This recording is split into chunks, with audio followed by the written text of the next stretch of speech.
Eux, ils marchent par la foi et non par la vue. Mais moi, je vous conseille vivement de marcher par la connaissance scientifique et historique, notamment celle de nos ancêtres kémites, par les cinq sens et par l'intelligence. Abou Apia.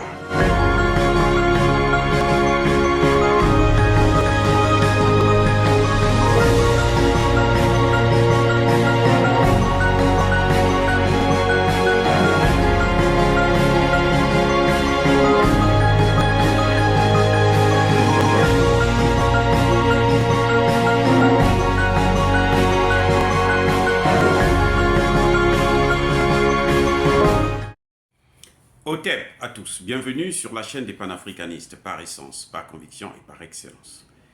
Celle des citoyens kémites par nécessité et obligation de combat.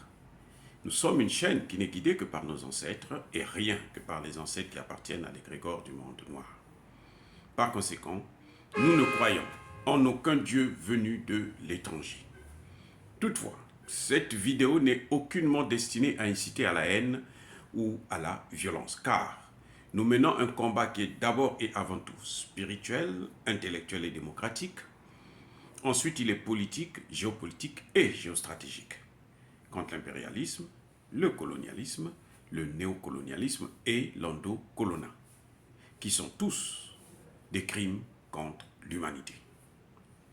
Nous menons ce combat sur la base du principe fondamental que nous avons hérité de nos ancêtres kémites, qui est celui de la Mahat, c'est-à-dire solidarité, vérité et justice. Vous êtes donc en droit de connaître la vérité et nous avons l'obligation de vous dire la vérité, rien que la vérité, afin que justice soit rendue au continent africain. Et ça, c'est notre modeste contribution dans cette noble lutte en faveur de la souveraineté, la dignité, la solidarité et l'unité africaine. Ça, c'est ce que nous appelons le panafricanisme. Bien-aimés frères et sœurs, Emmanuel Macron est perdu. Emmanuel Macron n'a plus le contrôle de la situation. Emmanuel Macron ne sait plus où mettre la tête. Emmanuel Macron a perdu ses pouvoirs. En fait, Emmanuel Macron est fini. Emmanuel Macron est à genoux. D'abord, spirituellement parlant. Je vous ai déjà dit dans plusieurs de mes vidéos qu'il y a deux mondes. C'est écrit d'ailleurs dans la Bible aussi. Il y a le monde spirituel et il y a le monde matériel. Dans le monde spirituel, Emmanuel Macron est fini. Emmanuel Macron ne sait plus quoi faire. Il y a des signes. Vous savez, dans le monde matériel, vous avez vu qu'il y a eu la cathédrale, Notre-Dame, qui a explosé. Il y a eu incendie là où on fabrique le CFA, là où il y a l'argent que la France vole chez les Africains. Et Emmanuel Macron, depuis un certain temps, circule dans le monde entier pour chercher plus de pétrole, plus de gaz. Il est allé en Afrique, notamment en Algérie. Là-bas, il est sorti de là bredouille. L'Italie était passée avant lui. Il est allé dans les autres pays africains. Ce ne sont pas de très gros producteurs pour qu'ils puissent influencer la donne au niveau international. Emmanuel Macron, aujourd'hui, ne s'entend pas avec la Turquie. La Turquie lui a même dit, mais regarde un peu ta situation coloniale, assume ton passé colonial. Emmanuel Macron est en froid avec l'Allemagne. Emmanuel Macron a des problèmes avec la nouvelle première ministre anglaise, Liz Truss. Emmanuel Macron a des problèmes avec la nouvelle première ministre italienne. Donc Emmanuel Macron est entouré de ses ennemis. Mais d'où vient cette malédiction de Macron? D'où ça vient? Vous avez des pays et des dirigeants comme Nicolas Sarkozy, qui est venu, qui a délogé Gbagbo, qui a détruit la Libye. Et de là, bon, ils ont pris des mercenaires, ils les ont envoyés dans le Sahel. Et, comment dirais-je, François Hollande est venu les installer au Mali. Alors, quand Emmanuel Macron arrive, malheureusement pour lui, nous sommes au début maintenant d'une nouvelle ère. Celle de où le monde des méchants, ce monde satanique-là, ne peut plus avoir la force. Voilà là où vient la source des problèmes d'Emmanuel Macron.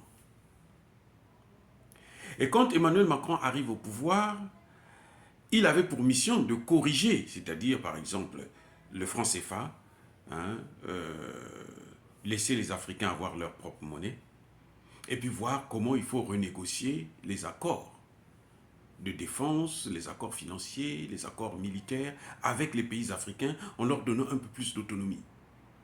C'était le rôle que Emmanuel Macron devrait pouvoir faire parce que tous ceux qui sont passés avant ont mené une politique de domination, de colonisation, d'esclavagisme. Mais cette politique est arrivée à son apogée. C'est-à-dire qu'elle est arrivée à une étape où ils ne peuvent plus faire mieux. Donc le rôle d'Emmanuel Macron, c'était de venir maintenant pour changer la donne, pour chercher à maintenir la puissance française vis-à-vis des pays africains, mais en leur accordant un peu plus d'autonomie, comme par exemple l'Angleterre le fait avec les pays anglophones. Par contre, quand Emmanuel Macron arrive, il veut exactement faire la même chose que les autres, que De Gaulle. Alors qu'il n'est pas de la même génération que De Gaulle. Il n'a même jamais vu De Gaulle, puisqu'il est né beaucoup d'années après la mort de De Gaulle. Voilà l'erreur fondamentale, j'allais dire fatale, d'Emmanuel Macron, qui fait couler la France. Et il aura donc la responsabilité d'avoir fait perdre à la France l'Afrique. Parce que, telles que les choses sont en train de partir, il sera très difficile pour la France de renégocier avec les Africains. Je répète. C'est-à-dire que Emmanuel Macron n'a pas su s'adapter aux changements évidents plutôt. Emmanuel Macron n'a pas su comment il faut s'adapter, adapter une nouvelle politique qui va de pair avec la façon de penser des Africains, de la jeunesse africaine. Alors que lui-même, il est jeune. Donc, comme il a échoué là, ça va être difficile, ça va être une séparation en quelque sorte brutale. Vous le voyez avec le Mali. Bientôt avec le Burkina Faso. Vous le voyez, ça commence à venir avec la Guinée. Si Idriss Déby, le maréchal, se maintient là, c'est sûr et certain que les relations aussi vont être très tendues et vont peut-être se détériorer et le divorce sera pratiquement inévitable. Donc, la France est en train de perdre. Et que fait Emmanuel Macron? Il est en train de chercher maintenant des marabouts. Emmanuel Macron est à la recherche des marabouts. Il est allé au Vatican tout récemment. Et au Vatican, il va chercher quoi? Il va chercher un soutien spirituel. Parce que dans les loges, c'est fini, il a été déjà vomi. Et oui, vous savez, quand vous êtes dans un domaine spirituel, il y a des erreurs qu'il ne faut pas commettre. Quand vous commettez l'erreur, ce n'est pas évident de réparer ça. Et ce n'est pas évident. Avec Dieu, c'est très difficile quand il vous a fait confiance et que vous le trahissez. C'est très difficile d'avoir encore sa confiance. Donc Emmanuel Macron, même dans les loges, là, ça ne va plus. Maintenant, il est obligé de se tourner vers le pape, vers l'Église catholique. Vous voyez? Et là encore, vous allez voir qu'il commet une erreur monumentale. que nous allons expliquer dans une autre vidéo. Mais pour l'instant, je vous fais comprendre que Emmanuel Macron, en fait, il est terminé. L'empire Macron, l'empire Macronie est fini, est fissuré. Il est fissuré. C'est donc aux Africains de comprendre exactement ce qui se passe, comment l'évolution des choses sont en train de se passer. Là, nous sommes dans une dimension purement spirituelle. Les signes ne trompent jamais. Et c'est à nous, Africains, de prendre nos responsabilités.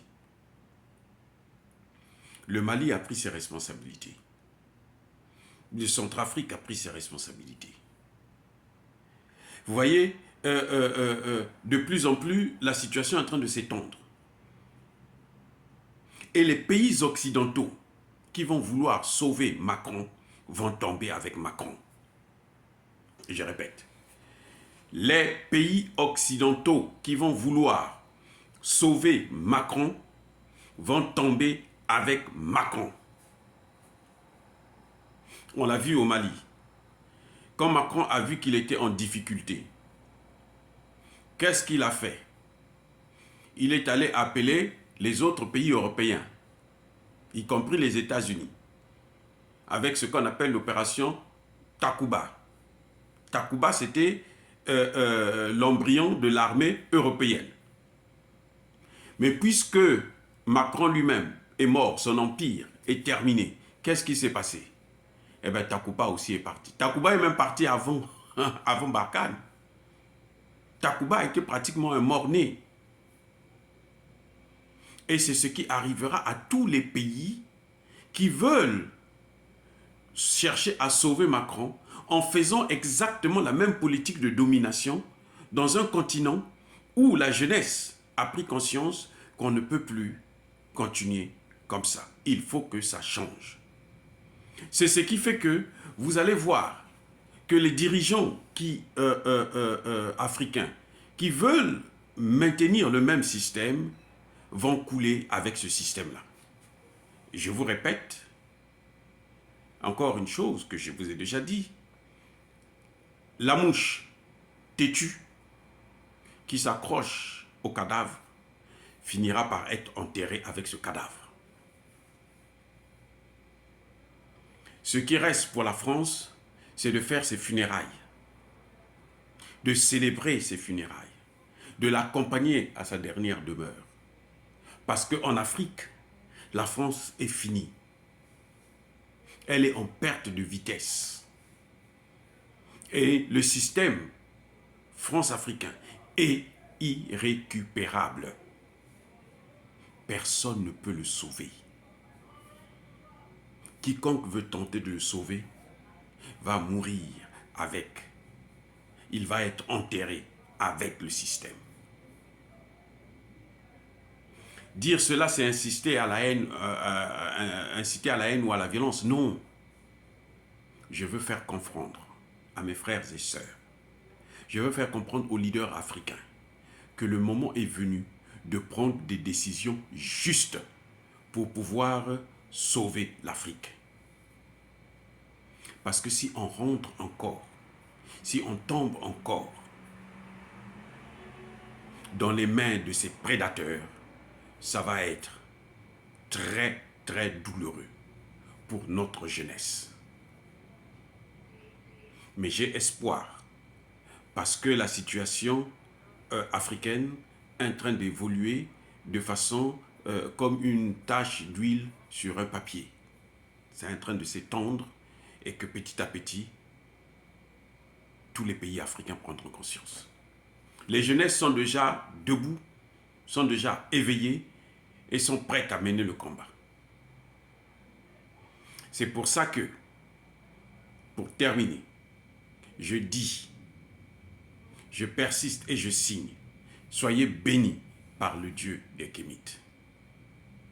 Et que tous ceux qui persécutent l'Afrique et les Africains, notamment les panafricanistes, tous ceux qui pillent le continent africain, tous ceux qui déstabilisent le continent africain, puissent être écrasés, punis et maudits par le Dieu des Kémites, mais aussi par nos ancêtres angélisés.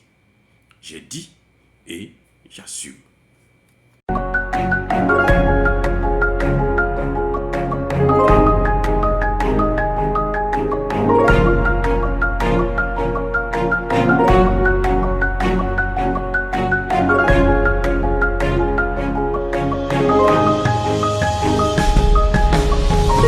Bien-aimés frères et sœurs, vous connaîtrez la vérité et la vérité vous affranchira. Ça, c'est pas moi qui le dis, c'est la Bible qui le dit.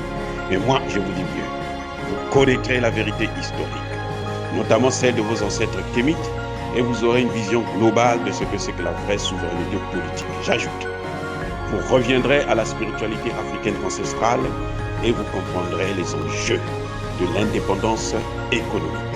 Et pour terminer, vous accepterez votre identité culturelle kémite et vous obtiendrez deux choses. La première, c'est la paix. La seconde, c'est le développement, à une condition. L'unité de toute l'Afrique noire, l'unité de tous les Noirs du monde entier.